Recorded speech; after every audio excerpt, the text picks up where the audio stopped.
А не дека не ги споменавме медицинските сестри на темата на која што зборувавме за старите лица, дека е многу потребна емпатија, многу е потребно љубов да се има во себе за оваа професија, а и за многу други професии треба да се има срце пред се и да сме дел од она место каде што треба да бидеме за да се даде љубов каде што е потребна и вие како медицински сестри. Претпоставувам дека тоа со љубов го работите. Оливера, добро утро.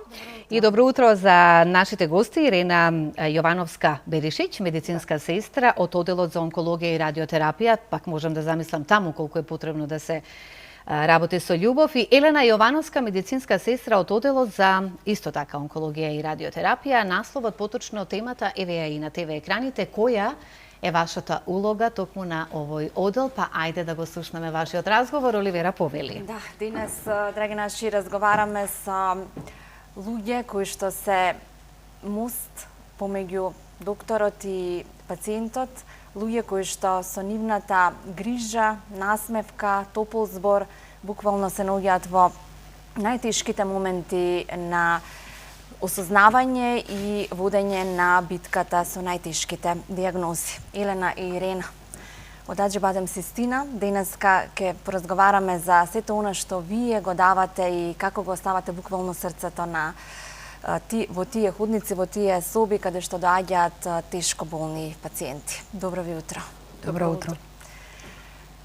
Вие, како што кажавме, ја имате можеби и најтешката улога, да бидете постојано со луѓето кои што имаат многу голема мака, кога ќе ја дознаат онаа тешка диагноза. Медицинска сестра е навистина многу благородна професија, би рекла, бидејќи јас самата имам тоа завршено, иако никогаш како медицинска сестра не работено, меѓутоа во онколошкиот сектор е навистина тешко да се работи.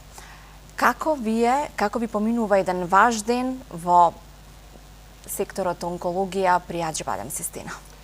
Добро утро и од мене до сите гледачи на Алфа телевизија. Како што кажавте, улогата на медицинската сестра е многу повеќе од давање на апликација на терапија. Ние, значи, се трудиме да ја споиме медицината и човечноста, бидејќи тука се работи со една посебна категорија на луѓе кои што имаат сериозна битка пред себе и се трудиме колку што можеме максимално да им го олесниме тој пат, бидејќи ние сме со нив од почетокот на третманот па се до завршување на нивниот третман, со тоа што се трудиме да им пружиме безбедна терапија пред се, да пациентите се чувствуваат сигурно и секако да им бидеме од голема психолошка поддршка на пациентите. Вообичаено нашиот ден почнува со технички подготовки, припрема, апликација на терапија и многу комуникација со пациентите. Ние сме една најконстантна точка на комуникација на пациентите, бидејќи најдолгиот период од денот додека примаат терапијата го поминуваат со нас.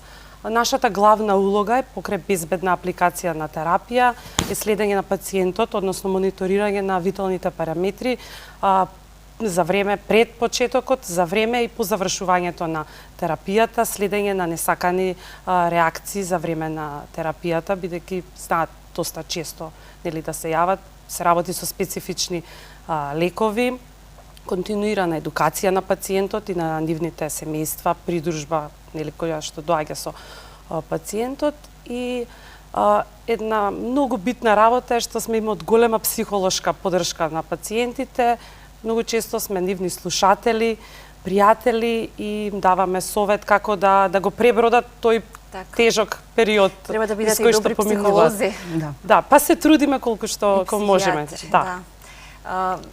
Убава е улогата на медицинската сестра во буквално секој сегмент од медицината. Во гинеколошкиот оддел се раѓаат животи, тука за жал треба да се помине една голема битка за да се задржи животот. Како првичниот момент кога прв пат се запознавате со пациентот кој што дошол на терапија, кај вас тече разговорот, како ги тешите, како им ја давате таа утеха дека ќе бидете тука цело време за нив и дека нели е можно да се извојува таа битка? Па им кажуваме на пациентите пред се дека не се сами во борбата која следи, постојано сме со нив, даваме совети во врска со третманот што следи после хемотерапијата, совети за тоа како да се сносат со животот понатаму и со состојбата дома што следува. Ги едуцираме во врска со исхраната, ги едуцираме во врска со терапијата дома што треба да ја земат и ги едуцираме како да продолжат со животот дома, дека најчесто треба да се однесуваат најнормално дома, дека треба да јадат полесна исхрана, дека треба да не се изолираат од социјалниот свет, дека треба да бидат во комуникација со пријатели, со фамилија, со роднини, затоа што тие не се заразна категорија на пациенти, не се, да кажам, болни, да не можат да... Во тој момент, да, им треба и најголемата поддршка и најголемото дружење од околината, роднините, пријателите, така, домашните така. дома. Што конкретно вакви пациенти треба да внесуваат пред терапијата? Треба да бидат појадувани? Да, треба да бидат. Обично наутро се доаѓа на хемотерапија? Да, хемотерапијата секогаш се прима наутро за да има време да се, доколку се јават несакани ефекти, да се третираат во попладневните часови од денот. Треба да дојдат појадувани на хемотерапија, секогаш тоа ги советуваме и ги советуваме да јадат полесна исхрана по завршување на хемотерапијата. Да избегнуваат масно, пржено, зачинето, да внесуваат повеќе овошје, протеини, јаткасти плодови, риба, месо, значи да се конзумираат поздрава храна. Многумина ќе речат дека кога ќе се дијагностицира таква дијагноза, воопшто не треба да се изгладни организмот. Тоа не е вистина. Или само на овошје, или само на сокови цедени. Најголем дел околу исхраната, ние сепак тоа го препуштаме на нутриционистите, бидејќи тоа е нели во нивниот домен. Постојат пациентите многу често читаат од интернет и на интернет ќе најдат на секакви се зачленуваат во групи. Ете така, да, ќе најдат на секакви ставови, размислувања, теории, не значи дека секогаш тие се исправни. А пациентите од преголем страв многу често се поистоветуваат со сето тоа и кога ќе дојдат кај нас се премногу исплашени, па ни кажат: леле сестро, јас читав, не смеам да јадам месо, не смеам да јадам јајца, не смеам да јадам ова. Буквално доаѓаат до степен, како што кажи колешката, да се изгладнат. Не треба да е тоа така. Сепак ние пак препорачуваме, доколку нели сака да има посебен режим на исхрана, тука се во нашата болница, значи имаме нутриционистичка поддршка, каде што пациентите можат да добијат совет, да се консултираат, да, за како да им се одвива исхраната понатаму во текот на целиот третман додека трае. Така. Откако ќе се запознаете со пациентот, ќе се стекне меѓусебната доверба, веќе се пристапува и кон терапијата. Вие располагате со една нова метода, пумпи за апликација на хемотерапијата. Може ли нешто повеќе околу тоа да ни кажете? Пумпите не е тоа нова метода, тоа би рекла, тоа е нешто што многу одамна се користи. Само би напоменала дека ние сме први во Македонија, Аџибадем Систина ги воведе пумпите за континуирана апликација на терапија. Не е за, да не дојде до забуна, тоа не е за сите терапии, тоа е само за еден протокол на терапија, каде што пациентот треба да остане во болница и да прима континуирано 46 или 48 часа терапија, односно тоа би значило да биде 46 часа врзан за кревет, каде што на инфузомат ќе му тече терапијата. Бидејќи нашата болница секогаш се стреми да ги следи светските трендови во здравството, се трудиме да го возможиме најдоброто за пациентите. Значи, од пред многу години можам да кажам дека и од самото оформување на онколошкиот оддел во Аџибадем Систина, ние почнавме со употреба на континуираните пумпи, каде што пациентот одреден дел од терапијата го прима во болнички услови, односно во нашата дневна болница за хемотерапија, а потоа кога треба да тече тој лек кој што треба долго да тече 46 часа, лекот се спрема во специфични, тоа се пумпи за хемотерапија и пациентот практички си оди дома. Останатите 46 часа ги прима во домашни услови. Но многу е битно тука да напоменам дека треба да има поставено венски порт, преку кој што ќе се аплицира Тој се терапијата. става и исто кај вас? Да, тоа исто се прави кај нас на оделот за радиодиагностика и на оделот за торакална хирургија. Значи имаме доктори кои што ги поставуваат венските портови и кои што се големо олеснување за пациентите, не само за пациентите кои што треба да примаат континуирана терапија, него многу често и кај пациентите со карцином на дојка, каде што едната рака практички после операција не е во употреба, односно таа рака не е нефункционална, не смееме да аплицираме терапија. Значи се аплицира само на една терапија, каде што многу често имаме мал избор на вени, каде што можеме да пристапиме. Сепак хемотерапијата се едни посериозни лекови кои што бараат убав проток, добра вена, значи да избегнеме, не дај Боже, да се случи паравенозно да отиде лекот и заради тоа многу често се советува и кај пациентите со карцином на дојка, каде што имаат поголем број на хемотерапии, да се постави венски порт. Секако тоа е избор на пациентот, ништо не е морално да мора да се направи. Тоа е докторите им ги нудат сите можности за да им се олесни терапијата и на крај на денот изборот паѓа на пациентот. Но од медицински аспект е многу полесно и за нас сестрите за апликација на терапија, бидејќи со венскиот порт скоро и да се избегнуваат такви ризици по екстравазација од цитостатик, кој што може да биде многу сериозен. А колку трае поставувањето на портот? Дали е тоа оптеретување за пациентот дополнително? Не е оптоварување, затоа што тоа се поставува еднократно. Значи доаѓа пациентот со локална анестезија, се поставува венскиот порт и си оди дома. И после 24 до 48 часа венскиот порт веќе може да се користи. Така да доаѓаат пациентите кај нас, после 2 дена веќе може да си примаат терапија преку венскиот порт. И тој нели си останува во организмот и на секое аплицирање хемотерапија си е функционален? Така, да, може да стои венскиот порт 5 до 7 години слободно. Со тоа што секогаш кога ќе завршиме со терапијата, пред да извадиме иглата, го хепаринизираме портот, за да биде соодветно подготвен за следната негова употреба.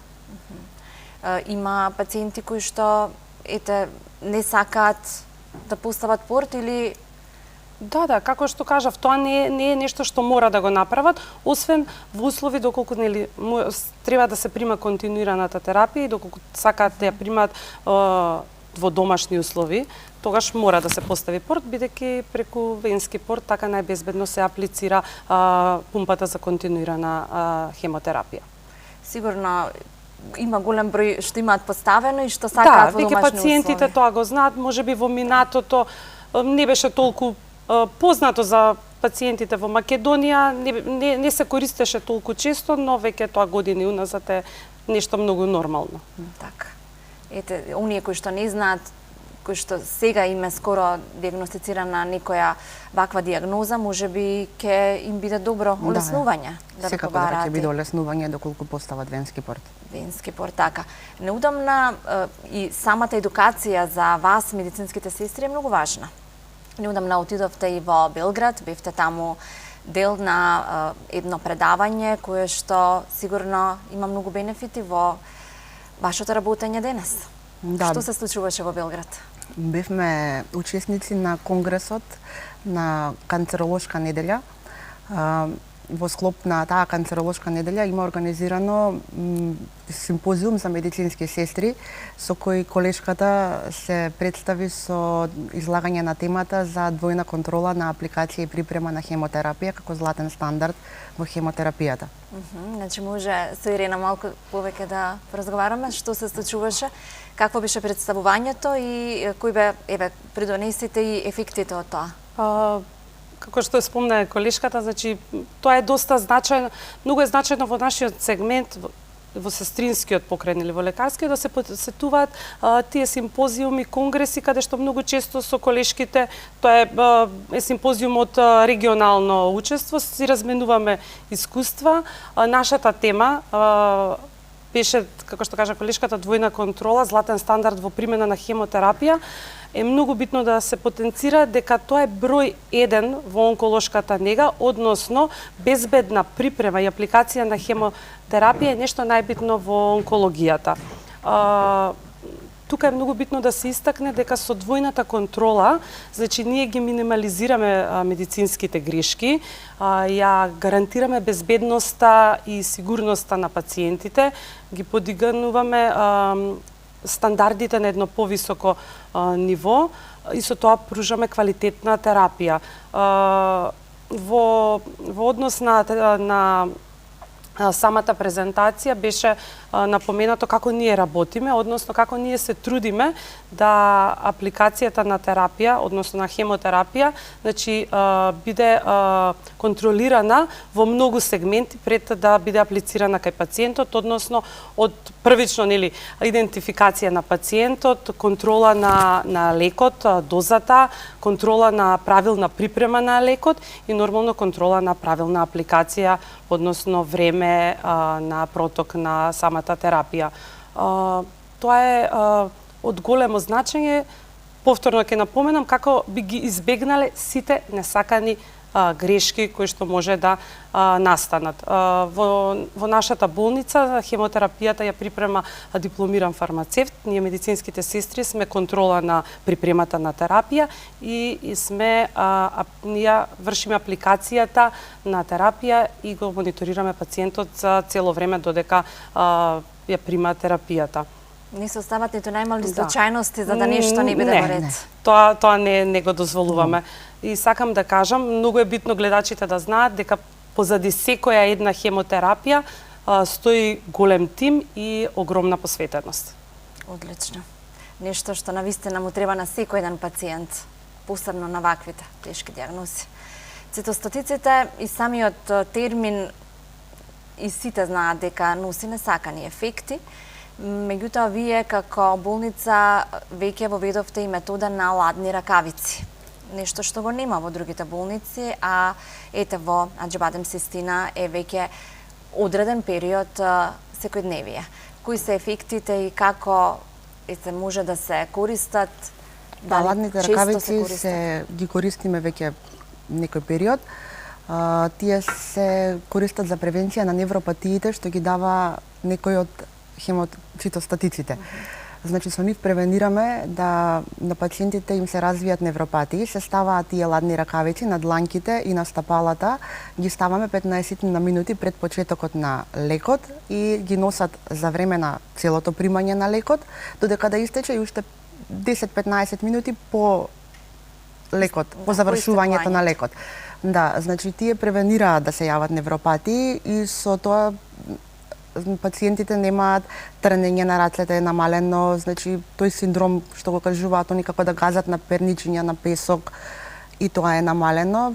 Нашата пракса, комуникацијата со пациентот кажува дека имаат доста подобрување од кога ги носат ракавиците, тие ладни ракавици. Одлично. Верувам дека и тоа е дополнително олеснување за ваквите пациенти. Сега. Имате ли некое ваше искуство, бидејќи сте таму од самите почетоци на отварањето на болницата, на тој оддел, некое добро искуство во кое што ви останало во сеќавање? Па како не, имаме многу искуства, значи имаме многу пациенти кои што и ден денес, мислам, кои што биле од почетокот, поготово првите почетоци заедно со нас растеле, нели да кажеме. Ни биле меѓу првите пациенти кои што доаѓаат и ден денес само за да не поздрават, да ни искажат таа почит, бидејќи овие пациенти се многу благородни, значи они тоа се луѓе кои што придонесуваат за општеството, нормално си функционираат.